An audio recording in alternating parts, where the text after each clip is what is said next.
just looking at you. I'm not sitting there.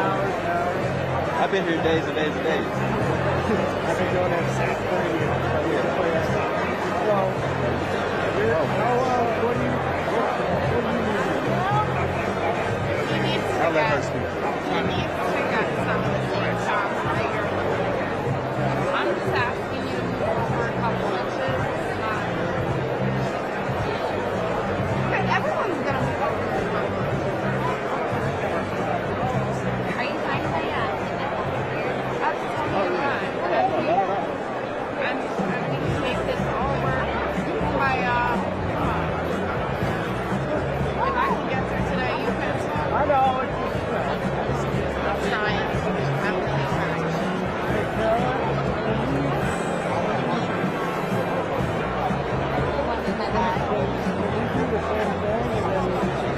Yeah, I mean, I can shoot over your shoulder. You can stand right here. If you want to stand in front of You him, can stand in front of me. stand in front of him. Okay. Great. Can this work? Is this okay? Can everybody be happy?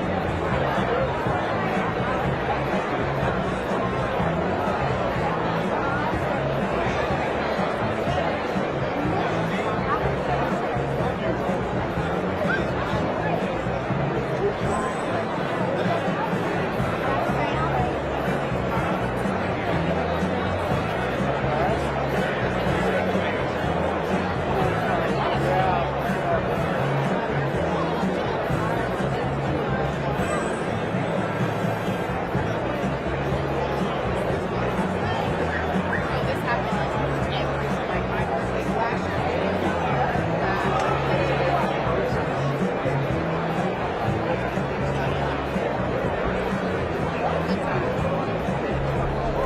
One big family, right? I mean, you can also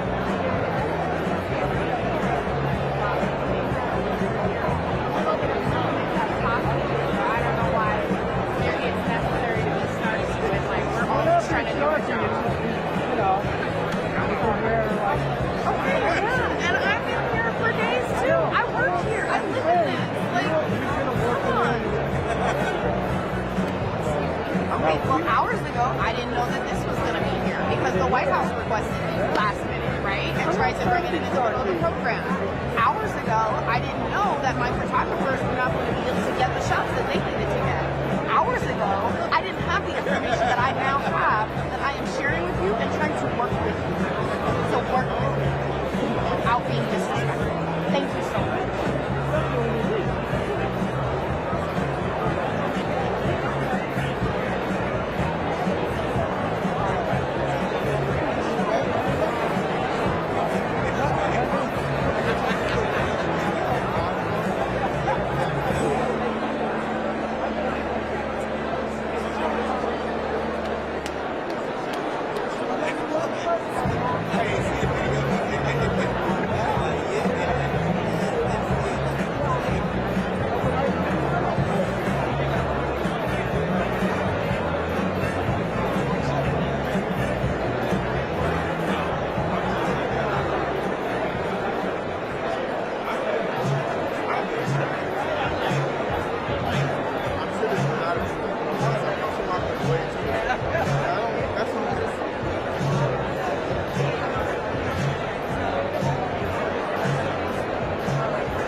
I went to LA, right?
call him carrots.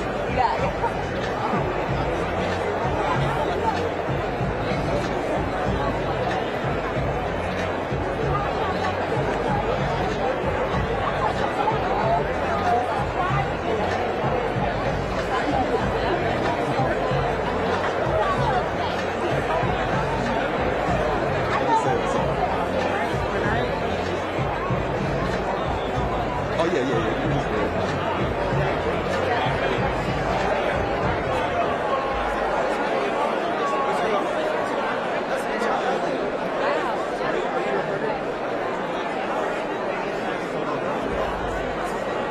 Yeah, I'm actually president of my Italy State Council in Sonoma.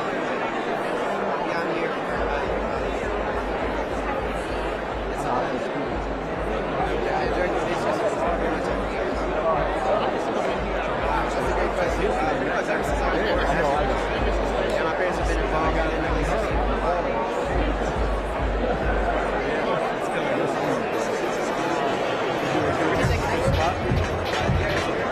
I don't have it. It's a nice glass. What is it?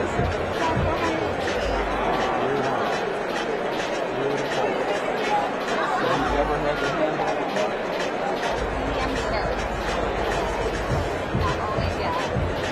I'm sure I have. I'm sure she'll share copies of the images with us, right? They're going to be here.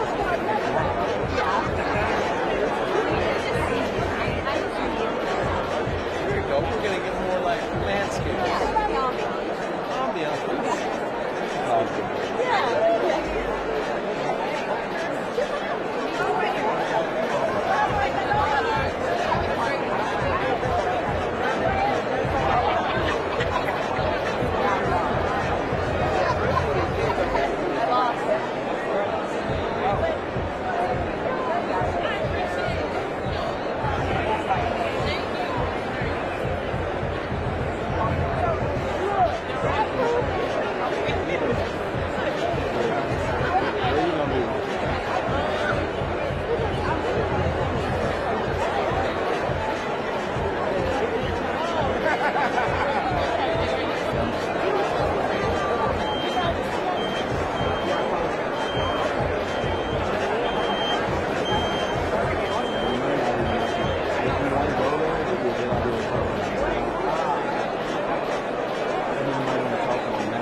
Distinguished guests, please take your seats.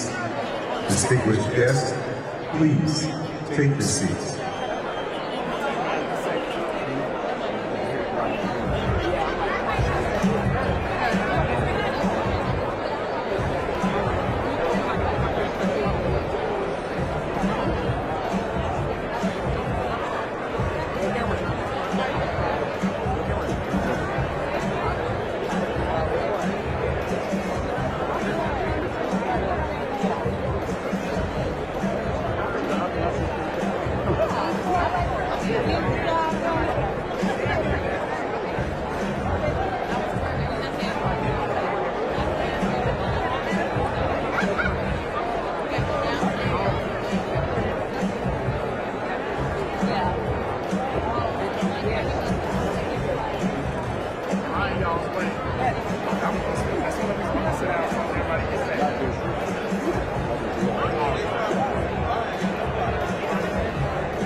Upset.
Please take your seats. Distinguished guests, please take your seats.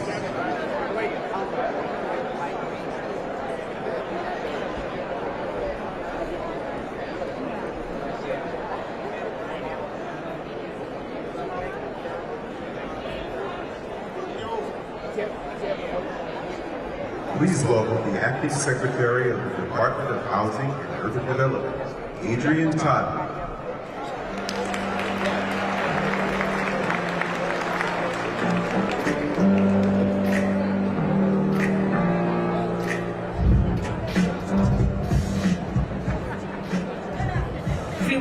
Hear me? All right, good afternoon, NAACP. It is good to be here with you this afternoon. You know, when I was a little girl, I used to love superhero movies. I loved watching Superman and Wonder Woman. They always made everything right at the end. I enjoyed seeing the good guys beat the bad guys, right over wrong, light over darkness. But then I grew up and became a grown woman. And I realized that superheroes, real superheroes, don't wear capes and have invisible airplanes. Heroes are the people like NAACP who fought for our rights and access to schools, access to better housing, and access to jobs. That's the work of real heroes. And it's this formidable organization that made it so that a young girl, a young Adrian, who was the first in her immediate family to go to college, to have the opportunity to stand here before you right now. You did that. So I want to thank you for helping my family and, quite frankly, generations of Black families across the country who are better off because of your work. And I want to thank President Johnson for continuing the fight.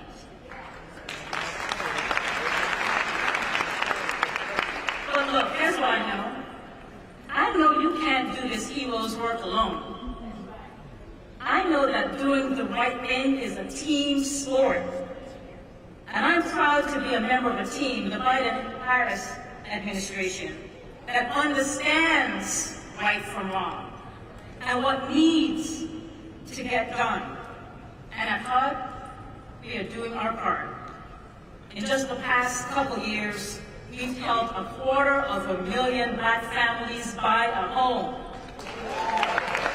We've helped thousands of Black families keep their homes when times got hard.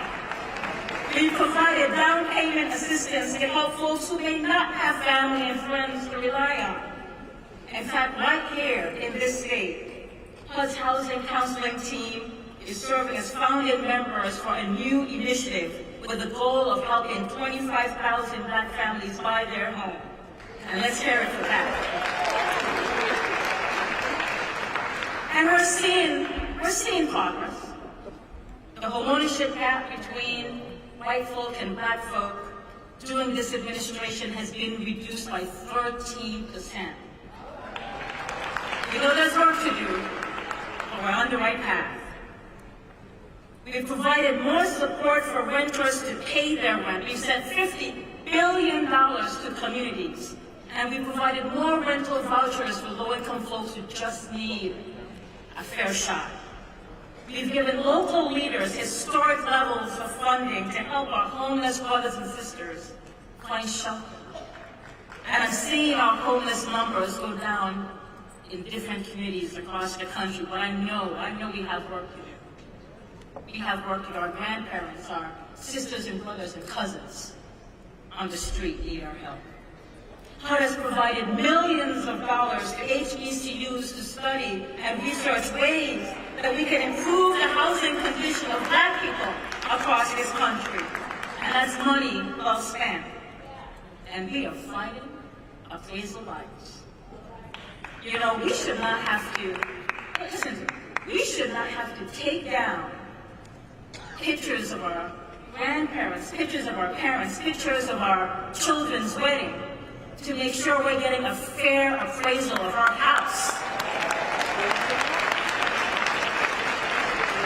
Take our books down to make sure that we're getting a fair appraisal on our house. And let me tell you something, when our president and vice president heard that this was a thing, they turned to Marsha Fudge,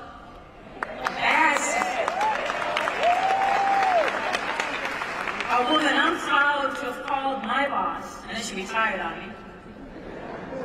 I know, I still talk to her about that. But they turned to Marsha Fudge and Susan Rice and said, we have to figure this out. And we have been on this journey to make sure that we're not just working to make sure people are empowered with information. People thought that that's what you did. That's not what you do. That was wrong. We gave them an avenue to figure out where they should go, but even more than that, we just settled the case with a group called the Appraisal Foundation to force them to diversify. This is an industry that is less than 1% of Black and brown folk. And we said, you need to look like America. And that's what we're going to do. And this is just some of the work we're doing to really be about helping Black and brown communities. We're getting housing built so people can live in places they can afford and neighborhoods with good schools. We're working to eliminate lead paint and other hazards from homes so our babies don't get sick. So we talk about our collective legacy, about what drives us to action, what keeps us moving forward. It's not the people who think that this work doesn't matter. It's not the people who tell us that our communities are doomed. It's not the people who don't want us to build more housing for people who don't have a lot of money. It's not the people who think that this extreme heat that I know I'm feeling here, I'm sure you are too, that somehow this is in our imagination.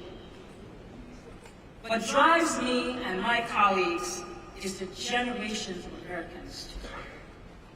The legacy we're building requires us to ask ourselves, when we look back at this critical moment in history, what will people say of us? What will we be proud of? Look, my colleagues and I know that there is more work to do. And that's why today HUD has awarded $325 million to cities and towns across the country to help restore affordable housing, build new housing, and support small businesses. And that includes $50 million right here in Las Vegas.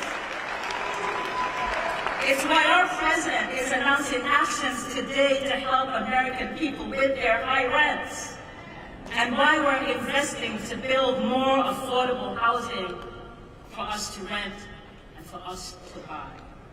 Folks, HUD remains committed to our communities. We remain committed to fairness. We remain committed to justice. And we are committed to people who just need a little bit of help to get by, just looking for a fair shot. We are making sure this country lives up to not just its ideals, but to building a legacy that has a home for everybody. Because we have come too far to turn back now. We need you to be all in, and I promise you, we are all in with you. Thank you, NAACP. Keep being the heroes that you are, and let's keep fighting together. Thank you.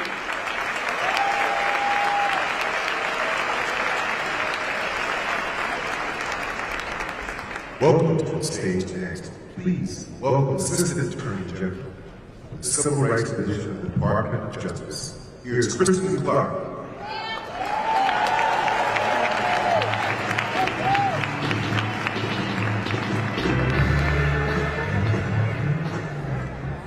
Good afternoon. It is a privilege to be here today at the 115th NAACP National Convention. This convention's theme, All In, reminds us of the members of our movement who risked their lives and their freedom to advance the cause of justice.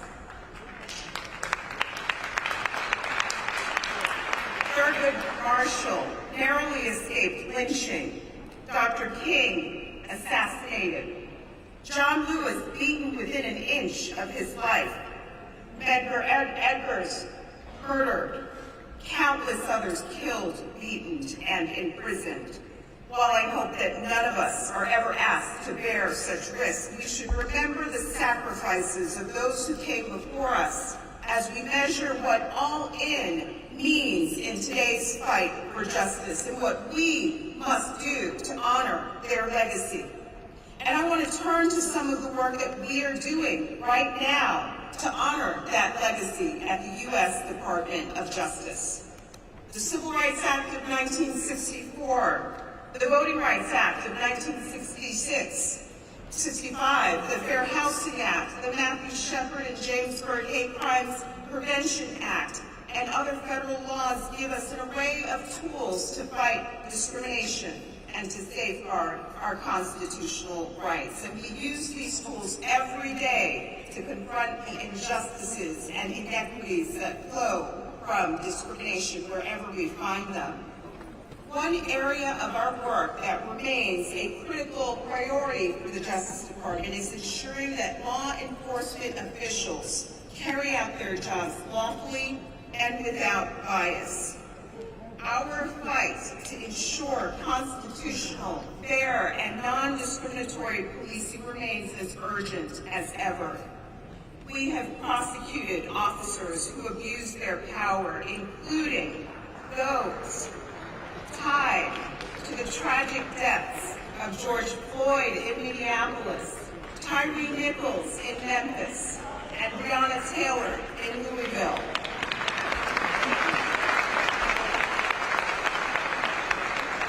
We have prosecuted 6 former officers who tortured and viciously abused 2 black men in Rankin County, Mississippi. This group called themselves the Goon Squad, and they carried out one of the most heinous acts of brutality that we have seen in this century. The lead defendant was sentenced to 40 years in prison. We have investigated law enforcement agencies engaged in a pattern or practice of conduct that violates the Constitution, including in Minneapolis, Louisville, Memphis, New York City, Louisiana, and Lexington, Mississippi. Just last month, we announced our findings that the city of Phoenix and its police department have engaged in a pattern or practice of unlawful conduct, including discrimination against Black, Hispanic, and Native American people when enforcing the law, and using excessive force, including deadly force. Wherever we find violations, we invite leaders, community members, and other stakeholders like the NAACP to work with us to chart a path to reform. Another core mission of the Justice Department is protecting the right to vote. Sadly, we can't ignore voter suppression laws that are spreading like poison ivy across the country. Discriminatory and burdensome restrictions on access to the ballot are undermining the rights of Black voters and voters of color. But that's not stopping us. We have filed suits across the country, including over 30 statements of interest in cases, because we believe that every eligible American should be able to exercise their voice in our democracy. We're also working to confront the unfortunate rise in hate crimes that we're seeing. We've charged more than 120 defendants with hate crimes in over 110 cases since January of 2021. Those numbers include the 3 men who tragically killed Ahmaud Arbery simply because he was black. Those numbers include the defendant responsible for the heinous murder of 10 black people at the Top supermarket in Buffalo, New York, and a defendant responsible for the tragic murder of a black trans woman named Dime Doe in South Carolina. We do this work because racially motivated, white supremacist, anti-LGBTQI+, xenophobic, Islamophobic, anti-Semitic acts of hatred and violence have no place in our democracy today.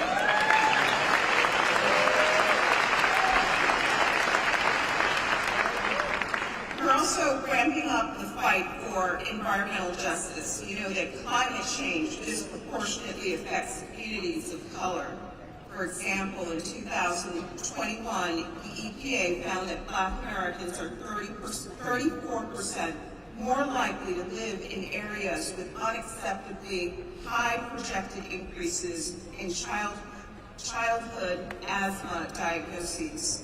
We have launched multiple investigations to ensure that no one's ability to live a healthy life is dictated by their race or their zip code.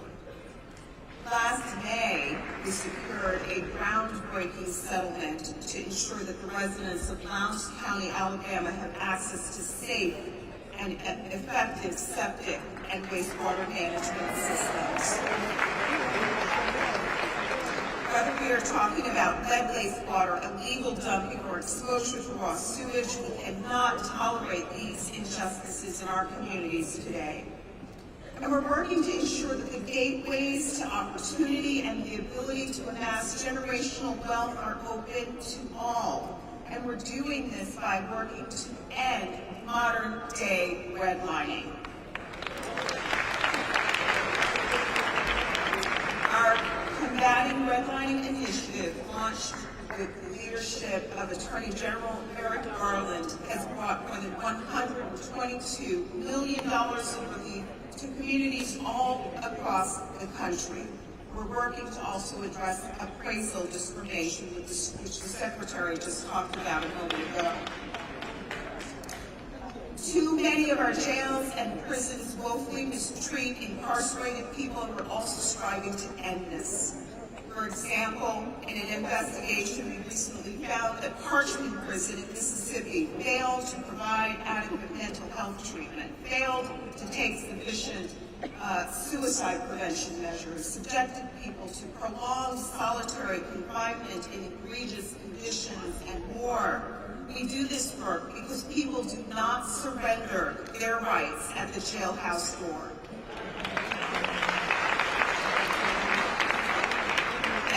NAACP, this is just a small sample of our work. As I close, I want to note that through our efforts to protect civil rights, we recognize that an all-in fight for equality requires just that. All of us. Never has that been truer than it is right now.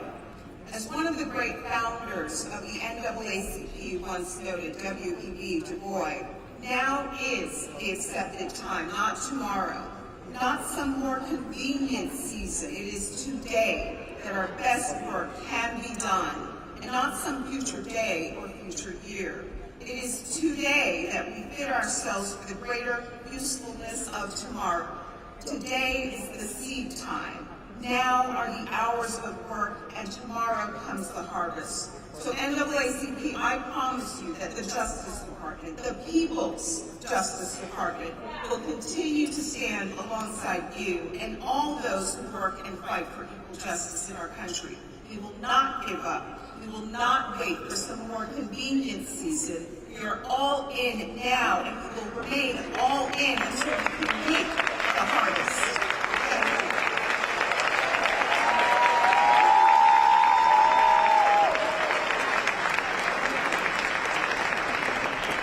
Next is the Senior Advisor to the President of the United States.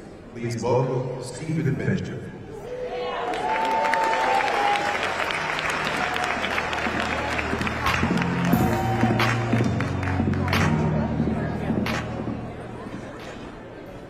Pretty cool walkout music, Congressman. Let's show what that was. I'm going to be very brief. I served as senior advisor to the president. I run public engagement at the White House. My first real title was as president of the Youth and College Division of the South Carolina NAACP.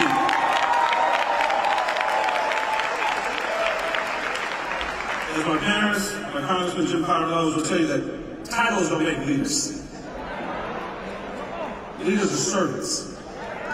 When I think about it, and I'm here, honestly, in my capacity, my friend Derek Johnson, who I met as a youth leader here, asked me to say some things on behalf of the incredible, diverse leadership that our president has assembled across the administration, but certainly at the White House.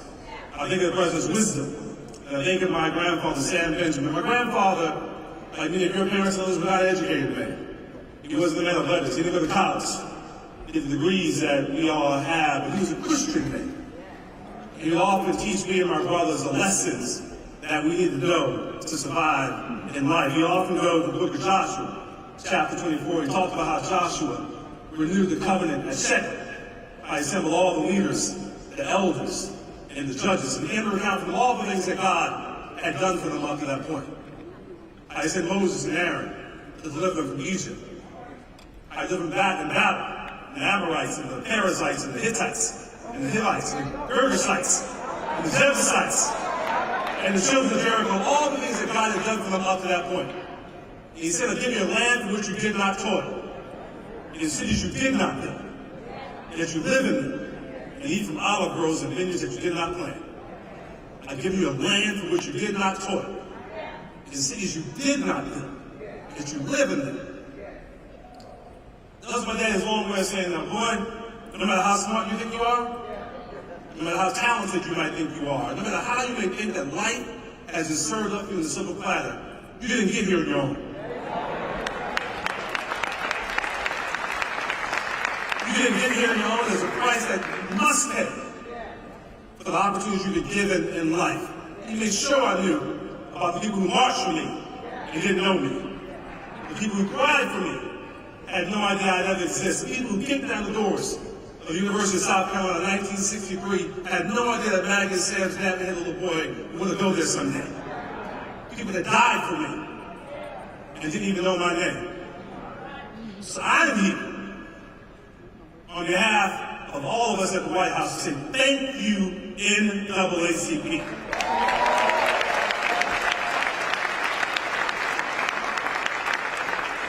Thank you for fighting the fight. Thank you for never stopping fighting the fight on behalf of all of us, paying our debt to the generations behind us and paying our debt forward to the generations yet unborn. Now, before I take my seat, I'm going to ask one of my colleagues to come out. Kareem, come on. Yeah, Kareem. That was an amazing job. On behalf of the president every day, fighting the fight, telling the story on behalf of the American people.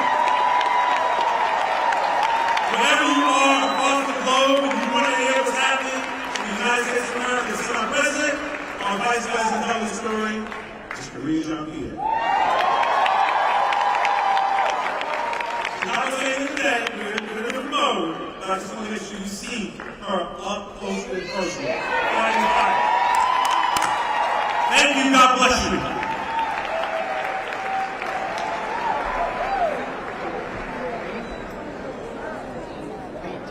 It's one thing to thrive, but it's another thing to do it for us. What does it mean to be Black and thriving? It means basking in our culture, our unique influence, our rhythm of joy. It means celebrating our community, our alma maters, our villages of pride and excellence. It means taking the center stage, painting the town black, setting the standard on what it takes to be bold, talented, and revered. It means putting Black America first. No need for beginner's luck. We've been doing this. For culture, for community. We stand in the gap. We stand firm in our contributions, past and present. We advocate. We represent. We recognize. And when we vote and vote and vote again to make democracy work for Black America. And we make that happen because of you, because of us, because of them. We make good happen for culture, for community.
Somebody texted me to come on stage. Okay. What stage was No, actually. So that means that stage left, right? Okay. Okay. If you're on stage. Okay. I was texting somebody. We'll see.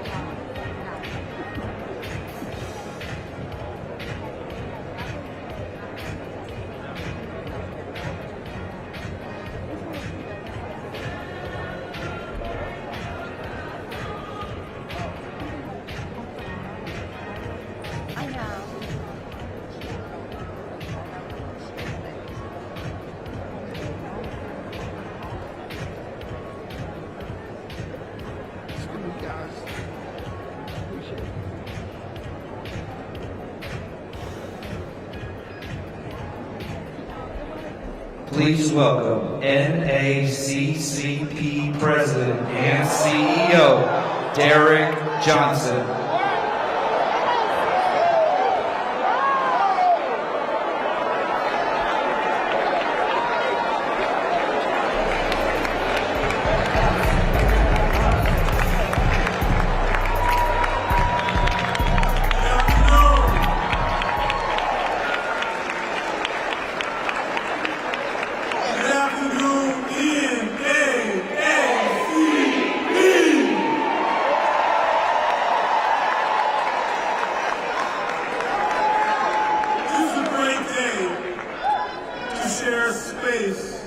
With faces we know and those who we hope to know better. To our members, this convention is for you.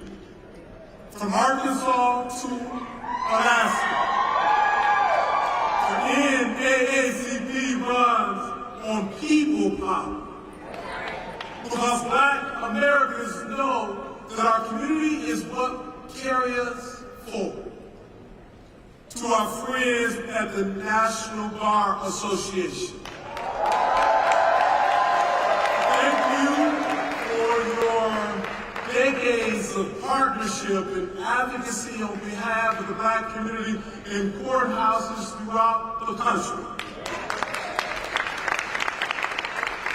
And to the members of the CBC, the conscience of the Congress. Your leadership, your voice, your advocacy, your understanding of how public policy must improve the quality of life for African Americans, let me correct that, for Americans across the country has propelled this nation forward in perfecting democracy. 4 years ago, the world was forced to bear witness to a reality that may have been new to them, but was all too familiar to us. The death of George Floyd was a tragedy that is all too familiar to the countless others that have ripped apart Black families, communities across the country. George Floyd was not the first. And if we don't get police reform, it will not be the last. While the world reckoned with the reality of racism because many of them woke up one day and realized racism actually existed.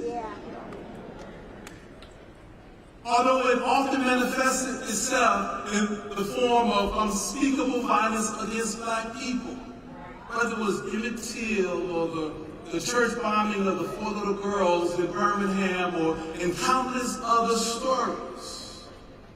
This time, some said they were prepared to change course. Some made empty promises, but the NAACP and legal advocates like Ben Crump, we took action. In 2020, our community worked together to empower one another, reminding each other that we have the ability to determine our destiny. The Black vote made a difference in 2020. And determine our destiny, we did, casting deciding ballots in the national, local, and state elections 4 years later. And there is much that has been accomplished by and for our community. But the history of this nation has taught us that not everyone shares the same investment in a progressive vision. For some, the notion of progress is seen as a threat to the imbalance of power that has allowed them to prosper, while others are left in hurt. The rejection of collective advancement and achievement has created division, pitting community against community, breeding extremist ideologies that leaves no room for compromise or conversation. After the abolishment of slavery, it was Jim Crow. After the Civil Rights Act, it was the war on drugs. After the election of the first Black president, it was Make America Great Again. And now, after the racial reckoning that a Black man lost his life, that all of us seen on social media platforms, on cable news, on broadcast news, the response is Project 2025. Over the past 4 years, we've worked to make education more equitable and accessible while widening the opportunity to increase economic output through organizing, advancing, and working with the current administration to cancel over $160 billion in student debt. Teachers for the first time qualify for home ownership or increasing the quality of the housing stock that they are able to get for their families. However, Project 2025 not only seeks to revert that progress, but to dismantle the Department of Education that provides a pathway to opportunity for all Americans. But the plan assault on education does not stop there. Project 2025 seeks to return back the rights to states For those of us who live in the South, we know when the dog whistle of state rights, what it truly means. And they're seeking through this states' rights approach to gut Title I, which would lead to the divestment of our public schools, hitting our community hardest. What would this nation be without a public education system for all children providing quality education? And to those who have yet to see book bans in their states, Project 2025 plans to enact those bans nationwide. This is not a fictional concept. This is a 900-page manifesto that seeks to undermine progress, promote violence, inflict harm on our community. But they must know that in NAACP, we will be here for their fight. This election is not about candidate A versus candidate B or political party A or political party B. We are nonpartisan, but we are political as hell. And we know that this is a fight we must take on. So when people try to give you these false narratives or distract you, let's stay focused not on the people, but the policy priorities they represent, and vote for those who align themselves with what's in the best interest of our communities. And I can assure you, if you do that, it's in the best interest of America. The Black community has saved democracy many times before, and we're being called on to save democracy once again. We must know that we are all in on making college more affordable for all. They should know that we are all in on fighting for a reality where Black history is recognized because it is American history. I guess they don't know the history of the NAACP after being in this fight for 115 years. We will not turn back. We will continue the fight, and we will win this battle. We are battle tested, and we're not backing time.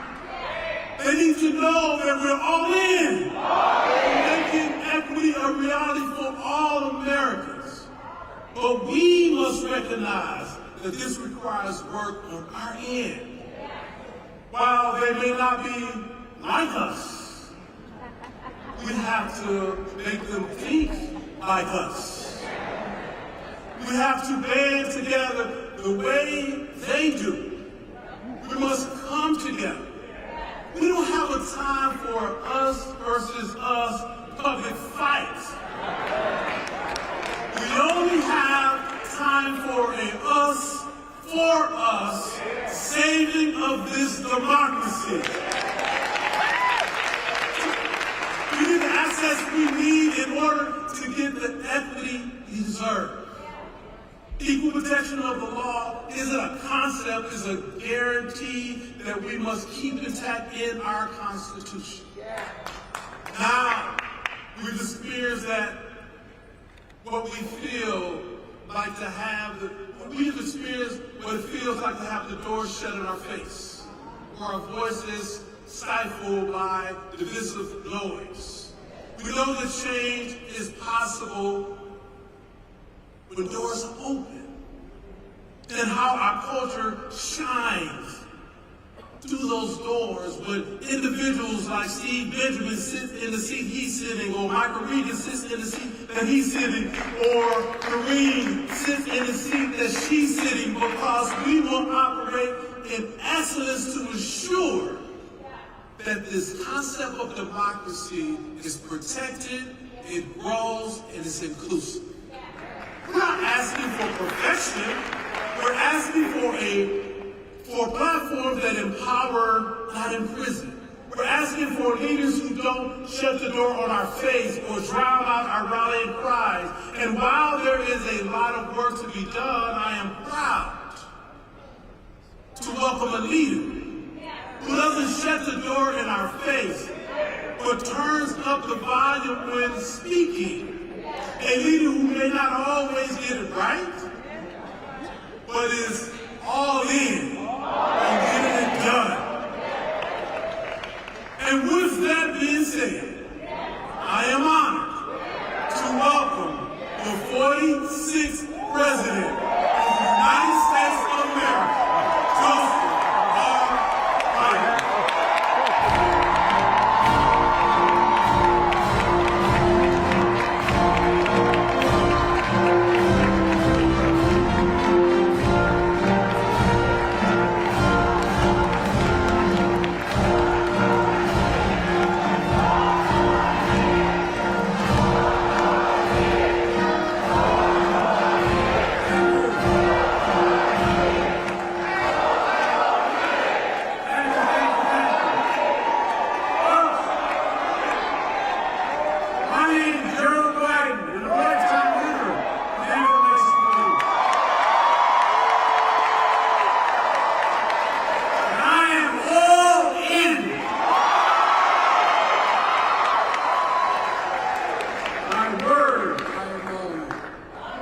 President Johnson, thanks for the introduction and for your leadership, most of all for your friendship.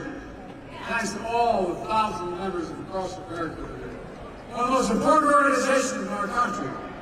A special thanks, I mean it sincerely, to the members of Congress who are here, including Nevada's own Stephen Horsford, chair of the Congressional Black Caucus. I don't know where he is, I know he's out there. As so many members of the CBC members defended freedom, like Benny Thompson of Mississippi, chair of the January 6th Committee. And the best friend anyone can have, Jim Clyburn of South Carolina.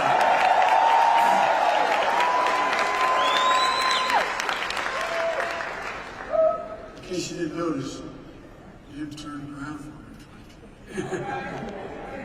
Look, in June of 1947, Harry Truman became the first president to speak at this convention. And he was remembered for a lot of things. With the help of the NAACP, he desegregated the military. He laid the groundwork for the Civil Rights agenda. He built upon President Kennedy by that. President Johnson signed the Civil Rights Act of 64, 60 years ago. Harry Truman was president, was often counted out. He was also known for something else. The story goes, Truman said, "You want a friend in Washington? Get a dog." And guess what? After the last couple weeks, I know what he means. But that's why it's so good to have girlfriends. I'm not being solicitous. I have real friends. So many of you had my back, but I think I've had yours as well.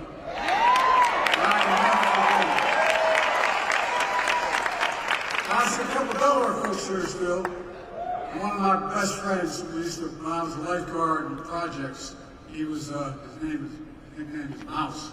Mouse is very good. And I'm not loyal as hell. I'm truly honored to be here. To be at this tense moment in this country. It is a tense moment. Just a few days after the assassination attempt on Donald Trump, we're grateful he was not seriously injured. We continue to pray for him and his family. It's time for an important conversation in this country. Our politics has gotten too heated. I said in the Oval Office on Sunday night, as I made clear throughout my presidency, we all have a responsibility to lower the temperature and condemn violence in any form. Remember, we're not enemies, we're friends, we're neighbors, we're fellow Americans. Most importantly, let's fully and firmly reject not only political violence, but violence of any kind. Period. No exception. I have to say with one voice, the violence is not the answer.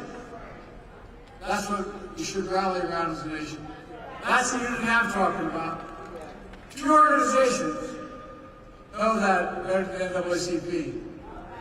For the race riots in Springfield, Illinois in 1908, the NAACP was formed. That's what started it. You know the pain and the price of violence. You understand, if you're going to talk about standing against violence, you must stand against all violence. You must stand against violence perpetrated against presidential candidates in Pennsylvania. You must stand against all violence. Violence perpetrated against George Floyd in Minnesota. Against black veterans like police officers Eugene Goodman on January 6th. Black election workers like Kirby Freeman and Shane Moss in Atlanta. Like to stand against the violence and intimidation of white supremacy, the murder, innocent lives in the grocery store in Buffalo, New York when I went up there. Mother Emanuel Church in Charleston, South Carolina. To stand against the violence and murder of children in Sandy Hook and Uvalde. Concert goers in Las Vegas. Innocents on the street all across America that never make the news. Because Uvalde every day in the communities across the country. You're going to be outspoken on one, don't be silent on others.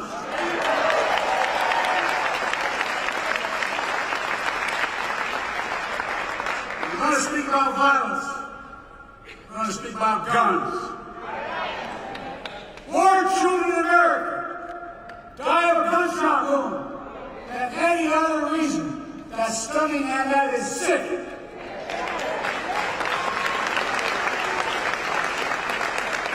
And it's sheer cowardice if we do nothing about it. So, you want to stand against violence in America and join me in getting these weapons of war off the streets of America.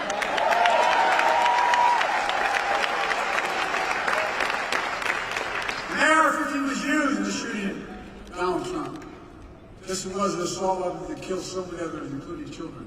It's time to outlaw them. I did it once and I will do it again.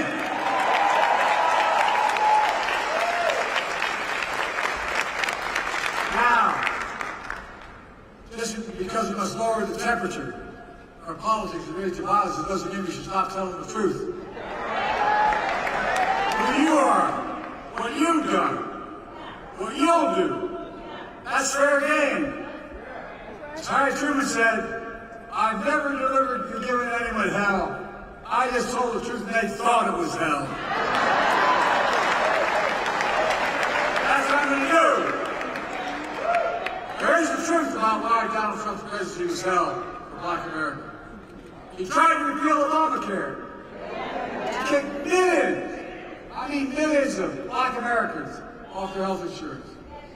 And a $2 trillion tax cut will overwhelmingly benefit the super wealthy, the biggest corporation, and exploded the federal debt larger than any one president has in one term. He left no room for us to do what we should be doing. Invest in things that affect people's lives, like child care, elder care, and so much more, that grow the economy to help people. His mismanagement of the pandemic was especially devastating to Black communities. Oh, I know that other countries, other communities would call it. That economic crisis drove up Black unemployment, decimated small Black businesses, and you peacefully protested George Floyd's murder. Donald Trump called for the National Guard to go after him. What the hell's the matter with this man? I'm serious. Go figure.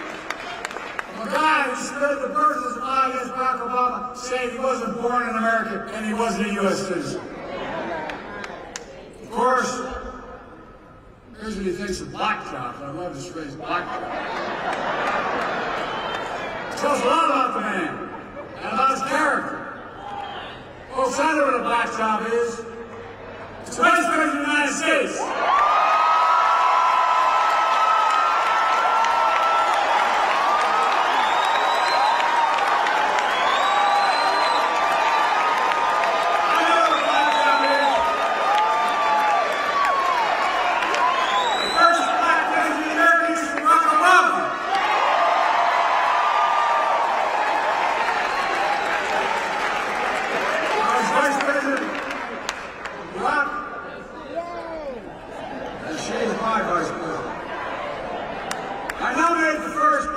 Secretary of Defense in American history. You're doing one hell of a job. I nominate the first black woman to the United States Supreme Court.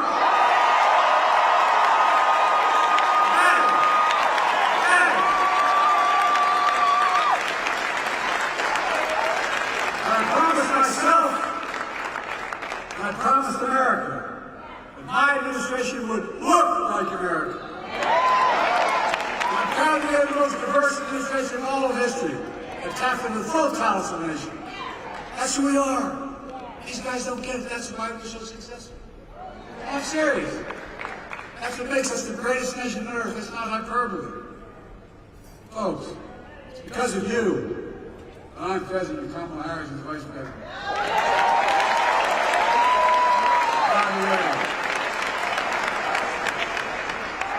She's not only a great vice president, she could be president of the United States.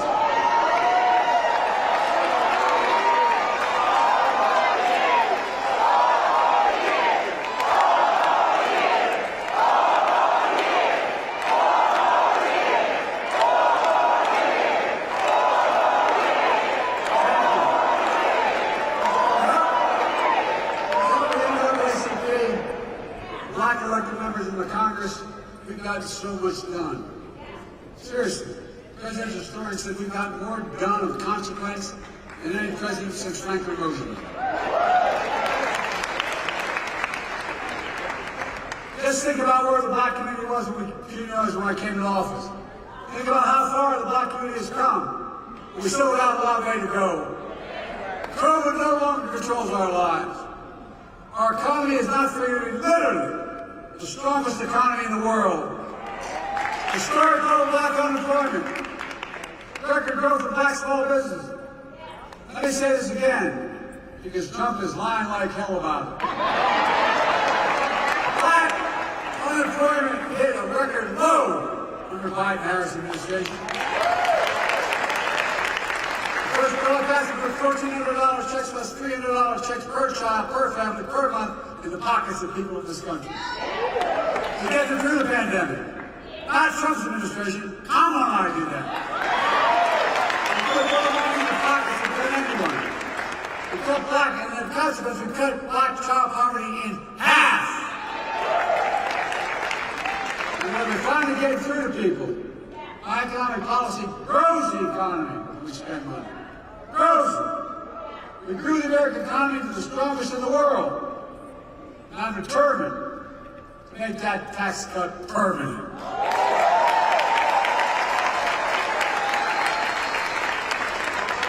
No child should ever go hungry in America.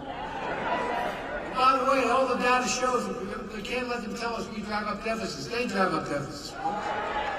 When you have child care, guess what? Mom or dad can work. And the child can be safe.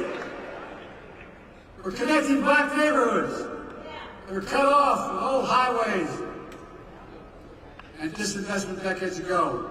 My city, Wilmington, Delaware, I-95 runs up through what used to be the black community, divided, 6 lanes wide. We're going to make sure that the state's on it. We're going to be able to pave over at the top of that and still have the highway. Connecting neighborhoods. We're removing, which is costly, every poisonous lead pipe in a house in America so every child can drink clean water. Without fear of brain damage. We're delivering high-speed and affordable broadband. No child should have to sit out in the parking lot with their moms in front of McDonald's so they can get online to do their homework. And because of you, not only protecting Obamacare, we allow me to increase it, making health care more affordable. We're putting, and by the way, more than it's ever been, millions of African Americans have now have health care because of it. We're putting home ownership within reach. How do you generate generational wealth, no matter what community you're from? I don't know how we did it. Everything got stuck in Scranton with no jobs. Moved to Delaware. Dad worked like hell to get down payment to buy a small house. That's how you build equity. As small as a 3-bedroom split-level home, with 4 kids and a grandpa lived with us, but it was a home, and he was able to build some equity. Look, we're making the most significant investment in climate ever in all of history.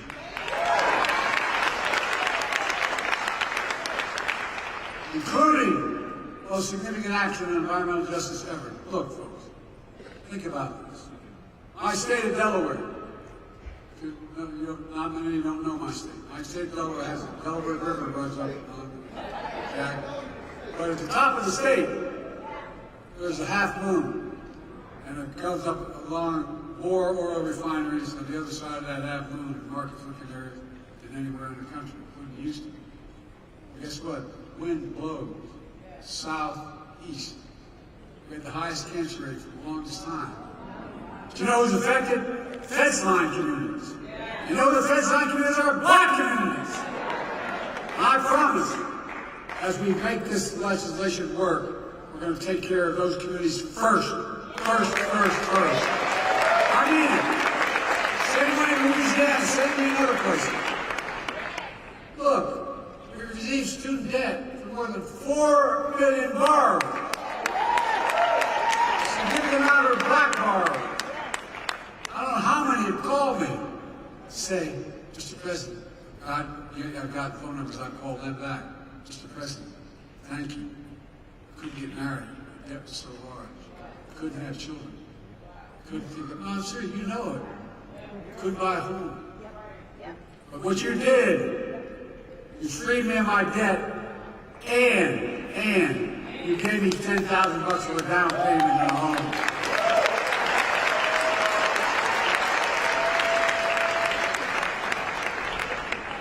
This project, 2024, Trump, 2025, Trump deal.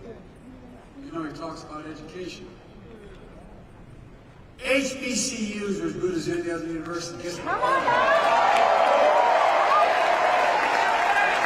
I'm serious. Not a joke, but Kamala and I have a constant fight. She says Howard's the best. I say Delaware State's the best. That's where I got my start. But my point is this. They don't have the endowment. So what are the jobs of the future? The high-tech jobs of the future. You're going to pay a lot of money. They don't have the money for the laboratories. They don't have the money for all that material. So that's why I've invested a record $16 billion in HBCU.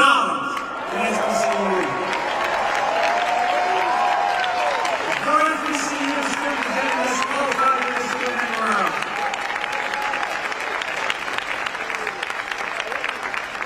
By the way, making sure that no one goes to jail for the mere use or possession of marijuana. The record should be expunged.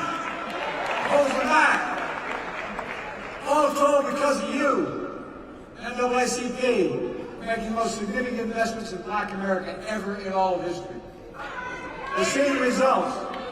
The racial wealth gap is the lowest it's been in 20 years. Inflation is down. In 3 years, and coming down further, and we're going to have, as they say, a soft landing. Folks, you're going to see us grow faster and faster.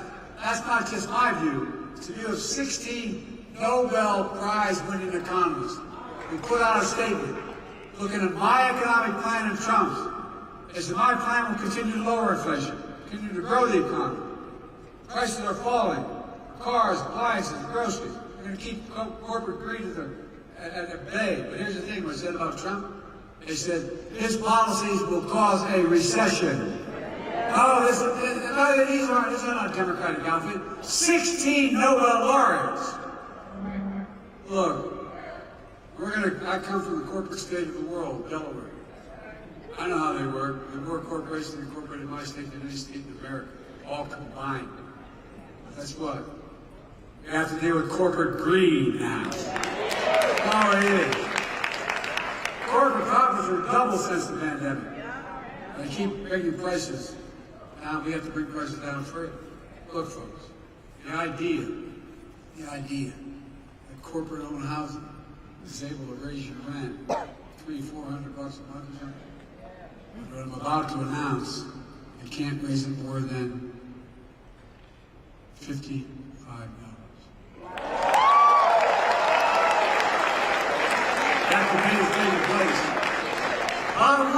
just getting started. Well, no, it's not enough to talk about the past. We need a vision for the future. Here's my plan for the first 100 days of the second term. Tom and I are calling on Congress to pass the John Lewis Voting Rights Act.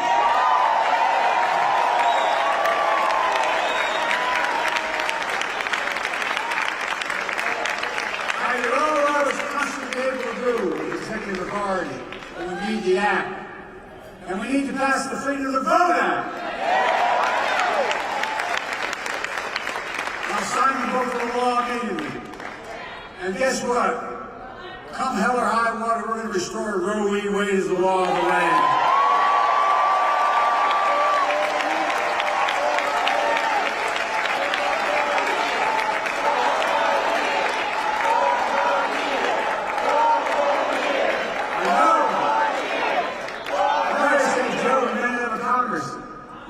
Y'all told me I couldn't pass the Inflation Reduction Act. Y'all told me I couldn't face it anyway. With your help. Republicans blocked police reform in Congress. So I signed a historic executive order on police reform. I'm going to come back and we'll sign George Floyd and Police Enacting the Law. How are we going to stop that? We're going to stop them in their program. 2025. We're going to stop them from cutting Social Security and Medicare. I'm going to expand Social Security and Medicare by making the very wealthy begin to pay their fair share. And the very nice round, I said we're going to build 2 million affordable homes. Cap rent increases at 5% a year so corporate landlords can't. God. Anyway, I'm going to get very upset. They're just gouging me. And we're going to keep relieving student debt. We're going to end medical debt. We've already made sure medical debt can no longer be put on a credit report. Our normal mistake to wipe out medical debt for pennies on the dollar so it's not hanging over you the rest of your life. We're going to raise the federal minimum wage. Our first term, we capped the cost of insulin procedures at $35. Total drug costs for seniors, beginning in 2024, 5 at $2,000. And some of those cancer drugs are $10,000, $12,000, $14,000 a year. But the second term, we're going to do that for not just seniors, for everyone in America.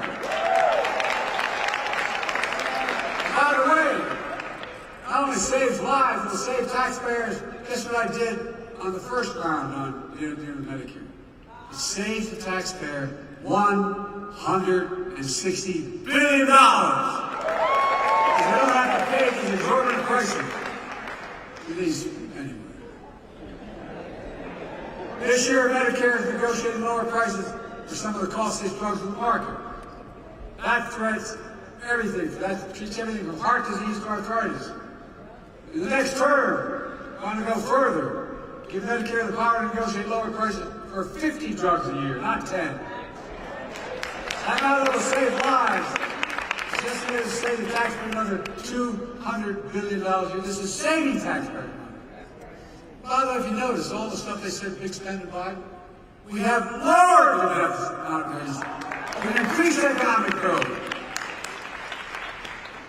Folks, here's what else I'm determined to do. Determined to end Trump's tax cuts to the very wealthy big corporations. Make the tax code fair. Ease the burden on working people. I kept my commitment. No one making less than $400,000 I never saw in my life till I got elected president. I pay a penny more in federal taxes.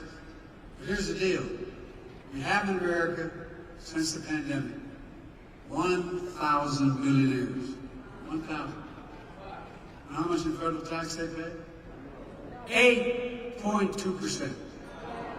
That's the federal tax, 8.2%. We're going to make billionaires pay minimum 25%, which is low.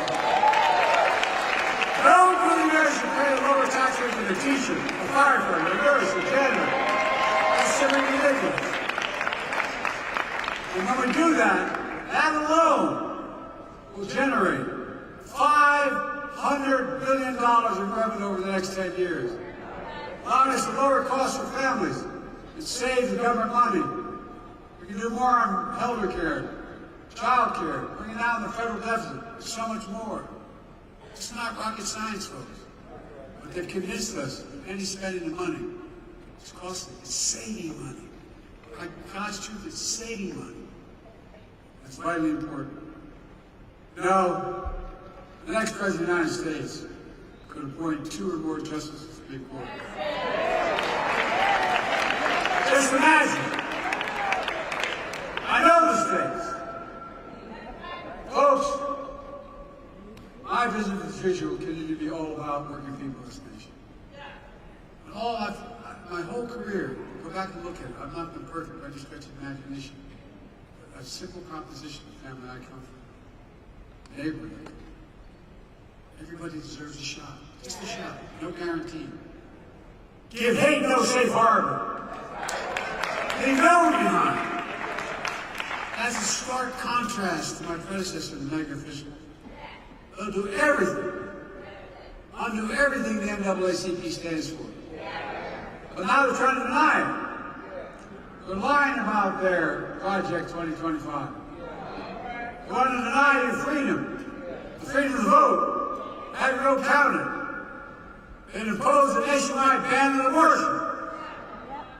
New Vice President, if you ever any doubt, man, just take a look at what he's been saying. They want to prosecute political enemies. They want to cut Social Security and Medicare, rip away protection from millions of pre-existing conditions, over 400 million people. Stop Medicare from negotiating lower prescription drug prices, risking people's lives, costing the government more money. They eliminate the Department of Education.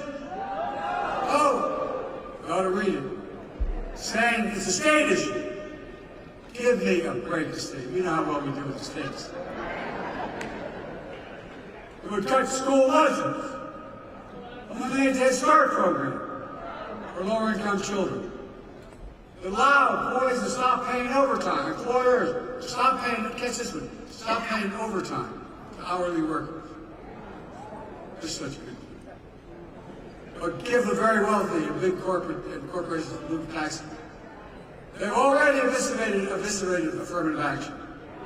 It also decimated diversity, equity, and inclusion all across American life. We're already trying to do it by banning books. We're trying to erase Black history. Black history is American history.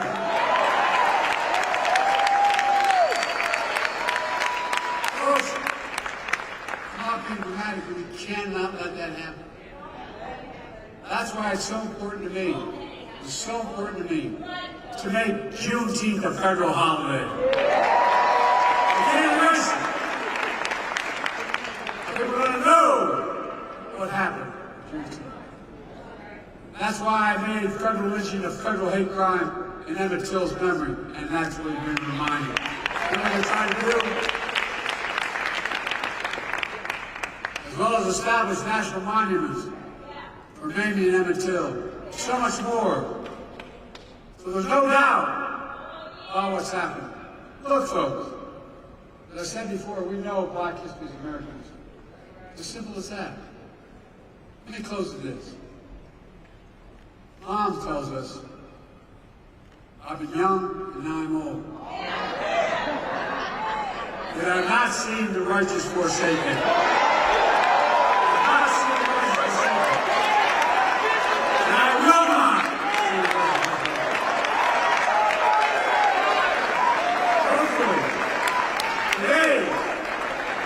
Demonstrated a little bit of wisdom.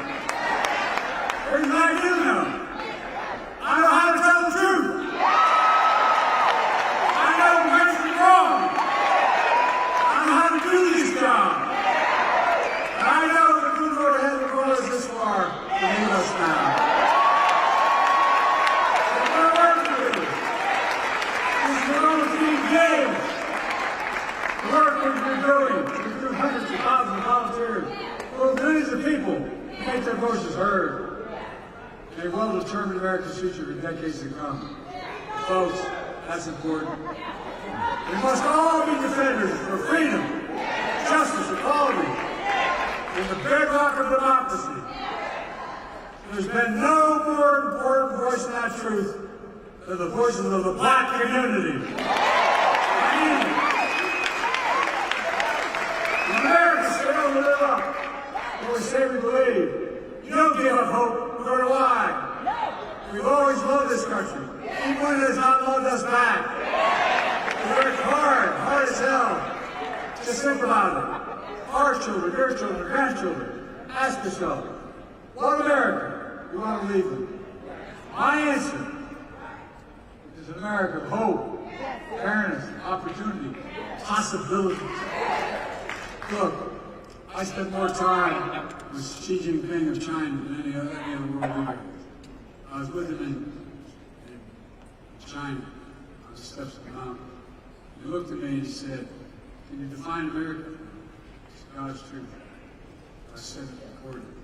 I said, "Yes, in one word, America. Possibilities. Nothing is beyond our capacity. America, where it's full of promises available to everybody. America, where racism and violence are no longer the ghost that too long haunted the nation. Folks, it's about you and your families. And everything the NAACP has stood for generations. Freedom, democracy, America. Always marching, always believing, always keeping the faith. We're going to do this. So they ask you, are you all in? I'm all in. Yes, I remember who we are. We're the United States of America. And there's nothing beyond our capacity when we do it together. And let's stay together. God bless you all. May God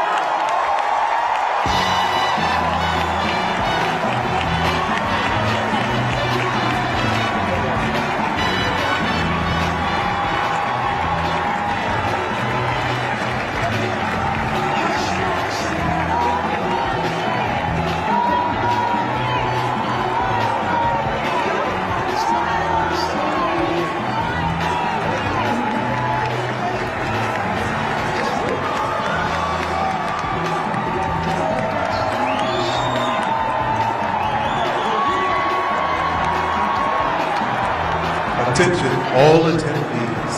Attention, all. Please remain for this announcement. First, members of the resolution, please exit to the Mandalay Ballroom now. Ladies and gentlemen, we welcome you to the 150th NAACP convention. Next, we will proceed to Mandalay Bay Ballroom, where the resolution session will be held. Delegates will enter into the Mandalay Ballroom door F, marked for delegates. Delegates will sit in front of the room, hear your state sign. Observers, please sit back on. Lunch will be served to delegates inside Mandalay Ballroom. You should have received a ticket for as part of your convention registration packet. Tickets are non-transferable and non-replaceable. Upon entering Mandalay Ballroom, ask for your ticket and provide with your choice of chicken, salmon, or vegan bowl. To receive your lunch, you must provide your lunch ticket to the attendant. You will receive your keypad for both resolutions entering Mandalay Ballroom at food. Instructions for using it down along with the resolution packet. The resolution session will be promptly continue until we have voted all resolutions. We hope this information is helpful and we look forward to a productive resolution session. We will dismiss on the board. Region 1, Region 3, Region 7, Region 2, Region 5, Region 4, and then Region 6. All remaining attendees, please join us and the Mandalay Ballroom. Thank you.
started at 2.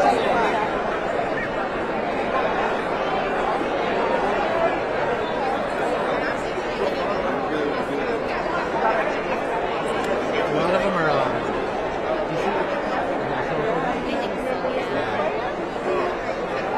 some of the local ones are all time, right?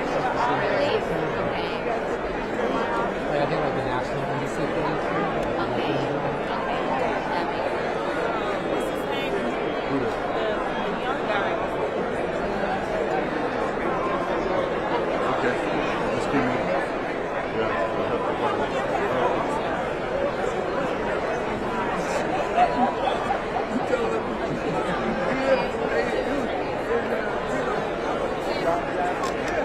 There, how you doing, bro? Good, good to see you. Where's the shovel? We're going to the shovel. Yeah.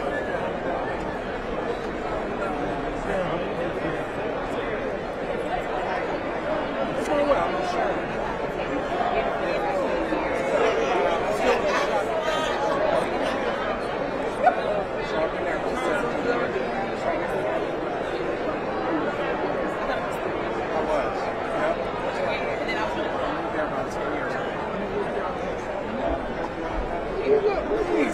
How's he doing?